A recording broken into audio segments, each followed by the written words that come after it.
Hi everyone, welcome to cricket chat Venkatesh. India Asia cup గెలిచింది.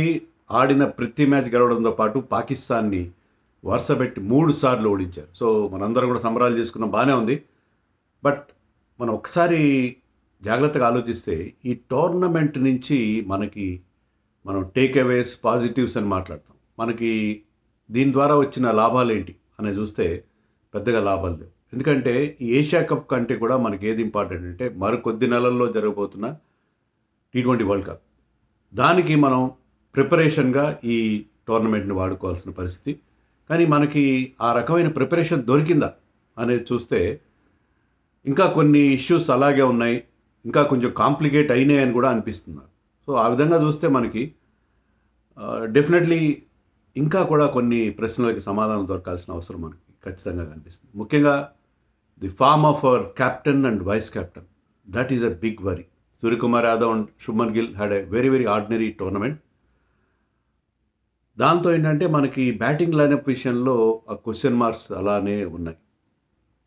No doubt ఇక్కడ మనకి positives ఉన్నాయి. ముఖ్యంగా తిలక్ వర్మ ఒక reliable and player who can bat at any place.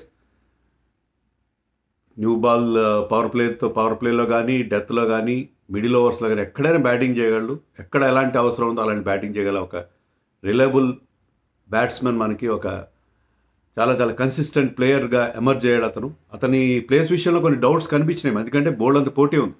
కానీ he has cemented his place in Indian team at least for the World Cup. అలాగే మనకి శివం దుబే కూడా బాగా అంది వచ్చాడు. Shivam Dube I think he has picked up 5 wickets. అతను చేసిన కొద్ది బౌలింగ్లో 5 వికెట్లు తీశాడు. తర్వాత పర్టికులర్లీ ఫైనల్లో అతను న్యూ బాల్తో, ఎప్పుడు అలవాట్లేంది న్యూ బాల్తో బౌలింగ్ వేసి ఈ acquitted himself very well. So Hardik Pandya injury ప్రోనర్ మనకు తెలుసు. హార్దిక్ పాండ్యా ఇంజరీ అయినా కూడా మనకి బ్యాకప్గా అతను ఆ స్థాయిలో కాకపోయినా కొంతవరకు ఒక సీమ్ బౌలింగ్ ఆల్రౌండర్గా అతను పనికొస్తారు అనేది అతని కాంట్రిబ్యూషన్స్ డెఫినెట్గా ఉన్నాయి. మనకి ఆల్రెడీ మీరు సోషల్ మీడియాలో చూస్తుంటారు. అతను ఎప్పుడో 2019లో అతను ఆడిన 2 T20 టోర్నమెంట్స్ మనం ఓడిపోయాం. ఆ తర్వాత వరుసగా 36 మ్యాచెస్ మనం అతను ఉన్న ప్రతి మ్యాచ్ గెలిచాం. అంటే అదేదో లక్కీ చామ్ అని నేను చెప్పట్లేదు, అలాంటివి నేను బిలీవ్ చేయను. కానీ స్టిల్ అతను ఆ ఇంపార్టెంట్ కంట్రిబ్యూషన్స్ మనం T20 వరల్డ్ కప్లో కూడా చూసాం. అతను he makes some important contributions. అతను ఐపీఎల్లో కొట్టినంత భారీ షాట్లు కొట్టకపోవడం అలాంటివి ఉన్నా కూడా he definitely contributes to India's wins అనేది మనకి క్లియర్గా అర్థమైంది. అలాగే కుల్దీప్ యాదవ్ మనం ఇంగ్లాండ్ టూర్లో చూసాం. ఇంగ్లాండ్ టూర్లో కుల్దీప్ యాదవ్కి ఒక్క మ్యాచ్లో కూడా అవకాశం రాలేదు. కానీ అతను కసి మీద ఉన్నాడు. ఇక్కడ ప్రతి మ్యాచ్ ఆడాడు. 7 మ్యాచ్ల్లో 17 వికెట్లు తీశాడు.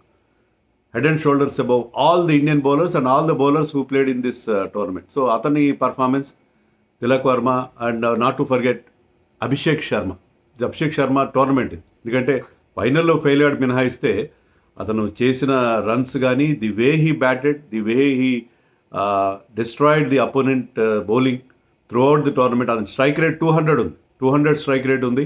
సో ఫైనల్లో మినహా మిగతా అన్ని చోట్ల కూడా he has contributed. So this happens to be Abhishek Sharma's tournament along with Kuldeep Yadav and Tilak Varma లాంటి వాళ్ళు కూడా మంచి కంట్రిబ్యూషన్స్ చేశారు. నేను ఇక్కడ ఈ వీడియోలో మార్కులు వేయడం అలాంటి చేయట్లేదు, ఎందుకంటే అందరికీ అన్ని రకాలుగా బ్యాటింగ్ రాలేదు. బౌలర్స్కి అయితే బౌలింగ్ వచ్చింది. కానీ ఎందుకంటే 7 మ్యాచ్లు ఆడేమన్న మాటే. కానీ Sanju Samson batted only 4 times, Hardik Pandya batted 4 times, Axar Patel batted only 3 times. So మార్కులుగా వేయట్లేదు. కానీ జనరల్గా మనం డిస్కస్ చేద్దాం. ముఖ్యంగా మనకి ఏంటంటే మన వరల్డ్ కప్ ఆ బిగ్గర్ పిక్చర్ వైపు చూడాలి. వరల్డ్ కప్ వైపు చూస్తే ఈ టోర్నమెంట్ నుంచి మనకి పెద్దగా ఆ సెటిల్ లైనప్ అనేది దొరకలేదు. సో హఠాత్తుగా శుభ్మన్ గిల్ని తీసుకొచ్చి ఓపెనింగ్ చేయించారు, సంజు శాంసన్ని మిడిల్ ఆర్డర్లోకి నెట్టారు. దానివల్ల మనకి బెనిఫిట్ జరగలేదు కదా. శుభ్మన్ గిల్ ఇప్పటికీ అతనికి టాలెంట్ ఉంది. నేను ఇప్పటికీ I believe that he can play in any format. ఎందుకంటే అతనికి ఆ క్లాస్ ఉంది అనేది నేను నమ్ముతాను. చాలామంది మీలో నమ్మరు, నాతో ఏకీభవించారు, కరెక్టే. కానీ he has got that class. He can play in any format with great success. కానీ ఇక్కడ మాత్రం ఫెయిల్ అయ్యాడు. 47 అతని హైయెస్ట్ స్కోర్, 21 అంత యావరేజ్, 127 అని రన్స్ చేశాడు. బట్ స్ట్రైక్ రేట్ బాగుంది, 151. స్ట్రైక్ రేట్ కోసం అని చెప్పి అతను కొన్ని అనవసరమైన షాట్స్ కొట్టి అవుట్ అయ్యాడేమో అనిపిస్తుంది. ఎందుకంటే స్ట్రైక్ రేట్ విషయంలో జనరల్గా సోషల్ మీడియాలో కానీ జనరల్ ఫీలింగ్ ఏంటంటే ఈ ఫార్మాట్లో అతను బాగా ఆడతాడు, కానీ స్ట్రైక్ రేట్ అతను గొప్పగా లేదనే ఒక ఫీలింగ్ ఉంది. కానీ అతను స్ట్రైక్ రేట్ వేటలో కొన్ని అనవసరమైన షాట్స్ కోసం వెళ్ళి, కొన్ని బిగ్ షాట్స్ కోసం వెళ్ళి అవుట్ అయ్యాడేమో. లేకపోతే హీ వాజ్ లుకింగ్ గుడ్. ఆడినంతసేపు ఎక్కడ ఎలాంటి ట్రబుల్లో కనబడలేదు అతను. బట్ స్టిల్ అతను రావడం వల్ల లైనప్ మొత్తం దెబ్బతింది, ఖచ్చితంగా దెబ్బతింది. అతను ఓపెనర్గా రావడం వల్ల సంజు శాంసన్ని వెనక్కి నెట్టాల్సి వచ్చింది. శ్రేయస్ అయ్యర్, జైస్వాల్ లాంటి ప్లేయర్స్ని మనం కనీసం స్క్వాడ్లో పెట్టుకోలేని పరిస్థితి ఏర్పడింది. సో అతను ఒక అన్వాంటెడ్ గెస్ట్గా, అనుకోని అతిథిగా ఉన్నాడేమో ఇక్కడ అనిపిస్తుంది నాకు. సో ఆ విషయంలో మరి ప్రూవ్ చేసుకోవాలి అతను ఇంకా ఇక్కడ. ఎందుకంటే ఏ ప్లేయర్ అయితే కమ్బ్యాక్ అవుతుంటాడో తను ప్రూవ్ చేసుకోవాలని ప్రయత్నం చేస్తుంటాడు, అది టీంకి ఒక బర్డెన్గా మారే ప్రమాదం ఉంది. ఫామ్లో ఉన్న ప్లేయర్స్ వేరే, కానీ కమ్బ్యాక్ ప్లేయర్స్ విషయంలో మనకి, అంటే వరల్డ్ కప్ వెళ్ళే ముందు శుభ్మన్ గిల్ విషయంలో he has not done badly. ఎందుకంటే ఆ 47 is very good knock, and అతను ఈ had 3 good partnerships with Abhishek Sharma. 20సే కావచ్చు, ఫస్ట్ మ్యాచ్లో ఒక 20, తర్వాత శ్రీలంకతో ఒక 20-29 అంతో. సో పార్ట్నర్షిప్స్ ఉన్నాయి, they combine very well. Childhood friends వాళ్ళిద్దరు, అభిషేక్ అండ్ గిల్, వాళ్ళిద్దరి మధ్య అండర్స్టాండింగ్ అని అంతా బాగానే ఉంది. బట్ శుభ్మన్ గిల్ ఆశించిన స్థాయిలో ఏమాత్రం పర్ఫామ్ చేయలేదు. డెఫినెట్లీ ఈ హ్యాడ్ ఎన్ ఆర్డినరీ టోర్నమెంట్. అది అంతేకాకుండా లైనప్ మొత్తాన్ని అతను, ఎందుకంటే సంజు శాంసన్ ఆడిన 4 మ్యాచ్లో 3 ఇంపార్టెంట్ ఇన్నింగ్స్ ఆడాడు, బట్ అది స్ట్రైక్ రేట్ అంత గొప్పగా లేదు. అంటే అతను తన రెగ్యులర్ ఫ్రీ ఫ్లోయింగ్ స్టైల్లో ఆడట్లేదు, ఓపెనర్గా ఆడతాడు మనకు తెలుసు. సో సంజు శాంసన్ మీరు టీంలో ఆడించాలంటే ఓపెనర్గా ఆడించాలి. అలాంటప్పుడు you can have players like Shreyas Iyer in the middle order. So అలాంటి పరిస్థితి లేకుండా శుభ్మన్ గిల్ని తీసుకొచ్చి పెట్టడం వల్ల with limited success team composition మొత్తం దెబ్బతిన్నదేమో అని నాకు అనిపిస్తుంది. శుభ్మన్ గిల్కి అవకాశం వస్తుంది ఈ అక్టోబర్, సరిగ్గా 1 మంత్లో మనం ఆస్ట్రేలియాతో 5 T20 ఇంటర్నేషనల్ ఆడుతున్నాం. అయితే అది వాళ్ళ గడ్డ మీద ఆడుతున్నాం. వరల్డ్ కప్ ఏమో ఇండియాలో జరుగుతుంది, డిఫరెంట్ కండిషన్స్.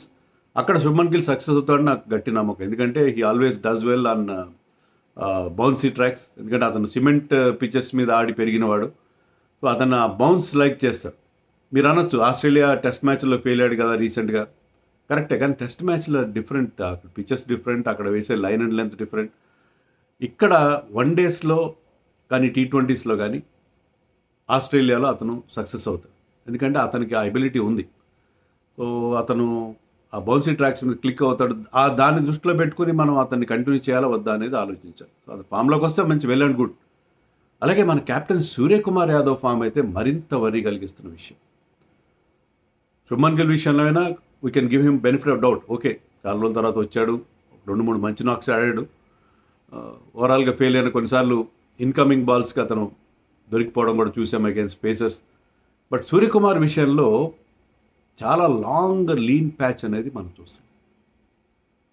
12 మ్యాచ్లు ఆడాడు ఈ సంవత్సరం, దాంట్లో అతను యావరేజ్ 11.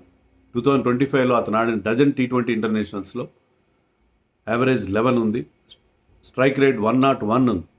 ఇది చాలా అలార్మింగ్. ఈ టోర్నమెంట్లో అతను 47 నాట్అవుట్ అగైన్స్ పాకిస్తాన్తో 47 నాట్అవుట్ చేసిన మన లీగ్లో ఆడినప్పుడు అనుకుంటా, అది ఒక్క ఇన్నింగ్స్ మినహాయిస్తే మిగతా అన్నిసార్లు ఫెయిల్ అయ్యాడు. ఒక 7 నాట్అవుట్ ఉంది UAE, అది పెద్ద లెక్కలోకి రాదు. మిగతా సందర్భాల్లో ఒక్కసారి మాత్రం డబుల్ ఫిగర్స్లోకి వచ్చాడు. సో స్ట్రైక్ రేట్ 100 ఉంది. సో స్ట్రైక్ రేట్ అంటే తక్కువ రన్స్ చేసినప్పుడు స్ట్రైక్ రేట్ పెద్ద గొప్పగా ఉండదు, బట్ అతను కంటిన్యూస్గా ఫెయిల్ అవుతున్నాడు. ఇంకా అతని ఆ సూప్లా షాట్, అది స్క్వేర్ లెగ్ వైపు అతను గాల్లో కొట్టే షాట్ ఎక్కువగా వాడలేదు, అది తగ్గించాడు, కానీ ఏదో రకంగా దొరికిపోతున్నాడు. అతను Suryakumar is not the same batsmen that we know. So అది కొంచెం వరీయింగ్ ఫ్యాక్ట్. క్యాప్టెన్ ఇలాంటి ఫామ్లో ఉంటే, అతని రికార్డ్ యాజ్ క్యాప్టెన్ చాలా బాగుంది, అంటే విన్నింగ్ క్యాప్టెన్గా అతను బ్రహ్మాండమైన టెరిఫిక్ రికార్డు ఉంది, ఎవరికీ లేనంత గొప్ప రికార్డు ఉంది. But as usual any captain is as good as his team బాగుంది కాబట్టి అతను గెలుస్తున్నాడు అనేది విషయం వేరే. బట్ అతని ఫామ్ చాలా వరీయింగ్ ఫ్యాక్టర్గా ఉంది. సో ఆస్ట్రేలియా టూర్లో అతను సక్సెస్ అయితేనే బహుశా అతను T20 వరల్డ్ కప్ కంటే, ఎందుకంటే ఇంత ఫెయిల్యూర్స్ని మనం కొంతవరకు తట్టుకోగలం. 12 మ్యాచ్ల్లో ఒక్క 50 కూడా లేకుండా 47 హై స్కోర్ ఉండి 11 స్ట్రైక్ రేట్ ఉంటే, 11 యావరేజ్ ఉంటే మీరు అతను కంటిన్యూ చేయడం చాలా కష్టం అవుతుంది.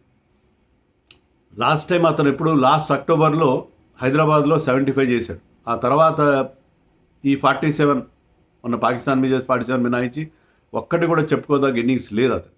15-16 మ్యాచ్లు అయినాయి. సో ఈ కంటిన్యూస్ ఫెయిల్యూర్ అనేది డెఫినెట్గా చాలా ఇబ్బందికరం. క్యాప్టెన్గా సక్సెస్ అందిస్తున్నాడు. ఈ టోర్నమెంట్లో అతను చాలా బాగా హ్యాండిల్ చేశాడు, ఈ ప్రెజర్ సిచ్యుయేషన్స్ చాలా చక్కగా హ్యాండిల్ చేశాడు. ఈవెన్ ప్రెస్ మీట్లో కూడా నవ్వుతూనే అంటించాల్సిన చొరకాలు అంటించాడు, అంతా బాగానే ఉంది. అంటే అతనికి ఇచ్చిన role as N ambassador of the country and as a captain of the team. ఎందుకంటే ఇక్కడ అంబాసిడర్ అనేది చాలా ముఖ్యం, ఎందుకంటే పొలిటికల్ స్టేట్మెంట్స్ ఇవ్వాల్సి వచ్చింది అతను. కానీ దాన్ని కూడా చాలా చక్కగా హ్యాండిల్ చేశాడు. Is proving to be a very good captain. అందరూ ప్లేయర్స్ని అతను ఎంకరేజ్ చేస్తున్న తీరు, మేనేజ్మెంట్ చాలా బాగుంది. It's always a smiling character, చాలా ఈజీ గోయింగ్గా ఉంటాడు. సో అతని క్యాప్టెన్స్ విషయంలో ఎవరికి ఎలాంటి ఇబ్బంది లేదు.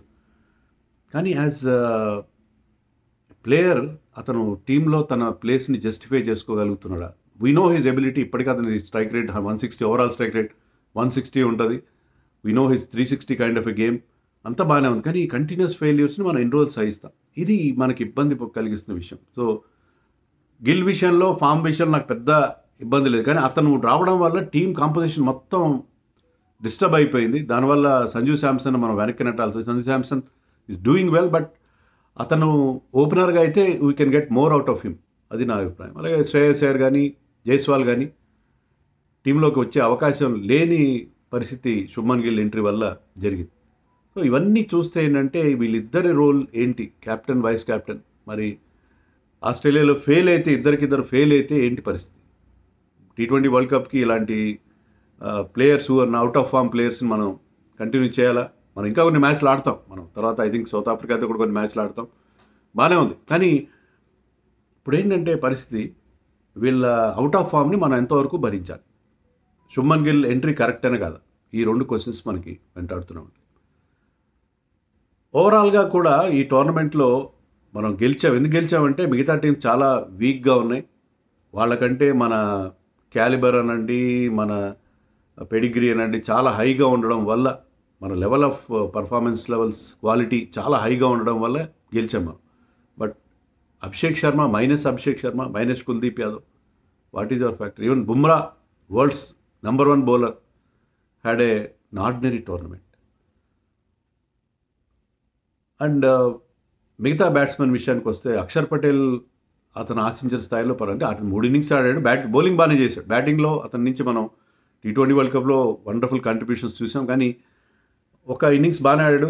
హార్దిక్ పాండ్యా కూడా ఒక ఇన్నింగ్స్ బాగా ఆడాడు. బట్ ఓవరాల్గా మనకి మిగతా వాళ్ళందరూ కూడా డిసప్పాయింట్ చేశారు కదా. తిలక్ వర్మ, సంజు శాంసన్ మినహాయిస్తే మిడిల్ ఆర్డర్ చాలా చాలా ఆర్డినరీగా పర్ఫామ్ చేశారు.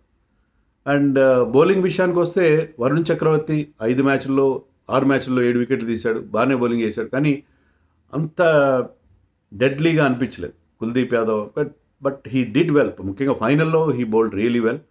అక్షర్ పటేల్ కూడా chipped in very well. So ఈ ముగ్గురు స్పిన్నర్స్ స్పిన్నర్స్ బాగా వేశారు. హార్దిక్ పాండ్యా అతని ఫిగర్స్ చూస్తే అతను ఆడిన మ్యాచ్లో 4 వికెట్లు వచ్చినట్టున్నాయి. కొంత ఎక్స్పెన్సివ్ అనిపించాడు, but still he bowled certain good spells. But Harshdeep 2 మ్యాచ్లు ఆడినా, ముఖ్యంగా మనం ఆడిన super over match against Sri Lanka, దాంట్లో ఈ బౌల్డ్ బ్రిలియంట్లీ. సో మనకి టాలెంట్ ఉన్నది, కానీ మనం టీమ్ కాంబినేషన్ పర్ఫెక్ట్గా మనం సెట్ చేసుకోలేకపోతున్నాము. ఈ టోర్నమెంట్ తర్వాత మనకి అన్నీ సెట్ అయిపోతే మనకు ప్రాపర్ 11 అనేది 11 లేకపోతే 12-13 ప్లేయర్స్తో మనం కోర్ టీంతో వెళ్తాము. అదే టీంతో మనం వరల్డ్ కప్కి చాలా కాన్ఫిడెంట్గా వెళ్ళే అవకాశం ఉంటుందని అనుకున్నాం. ఎందుకంటే బౌల్డ్ అంత కాంపిటీషన్ ఉంది కాబట్టి players will be under pressure. కానీ అలాంటి పరిస్థితి మనకు కనబడలేదు. కేవలం అభిషేక్ బ్రిలియన్స్, కుల్దీప్స్ బౌలింగ్ ఎఫర్ట్తోనే మనం ఈ టోర్నమెంట్ గెలిచామన్నది ఖచ్చితంగా మనం ఒప్పుకొని తీరాల్సిన నిజం. సో అందుకని నాకు మిగతా వాళ్ళ పర్ఫార్మెన్స్ విషయంలో కొంత ఇబ్బంది అనిపించింది. నో డౌట్ తిలక్ వర్మ మనకి మిడిల్ ఆర్డర్లో ఒక మంచి ప్లేయర్ దొరికాడు. అంటే అతని నుంచి ఎప్పటి నుంచో తెలుసు అతను. I think he's an all format player. అన్ని ఫార్మాట్స్లో త్వరలో మనకి దర్శనమిస్తాడు. ఆస్ట్రేలియా ఏతో జరగబోయే మ్యాచ్లో అతను వన్డేల్లో కూడా ఆడబోతున్నాడు. వన్డేల్లో కూడా he will become an important member. అలాంటి గేమ్ అతని దగ్గర ఉంది. టెస్ట్ మ్యాచ్లో ఐఎమ్ నాట్ షూర్, అంటే ఎక్కడ అప్డేట్ చేస్తారో కష్టం, కానీ టెస్ట్ మ్యాచ్ కూడా బాగా ఆడగలరు. సో ఇవన్నీ చూస్తుంటే నాకేమనిపిస్తుందంటే, ఈ ఏషియా కప్లో మనం గెలిచాం, అంతా బాగానే ఉంది, కానీ ఇంకా కొన్ని ప్రశ్నలు అలాగే మిగిలి ఉన్నాయని నాకు అనిపిస్తుంది. మరి ఈ విషయంలో మీరేమనుకుంటున్నారో కామెంట్స్లో చెప్పండి.